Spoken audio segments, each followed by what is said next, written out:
The Send to Microsoft PowerPoint command functions to change typing in Microsoft Word into PowerPoint slides. So we can change or convert a Word document into a PowerPoint presentation. The way to display it on the toolbar is very easy.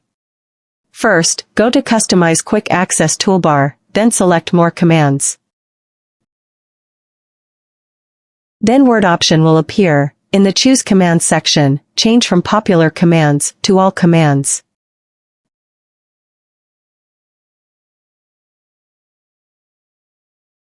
After that, look for the Send to Microsoft PowerPoint command.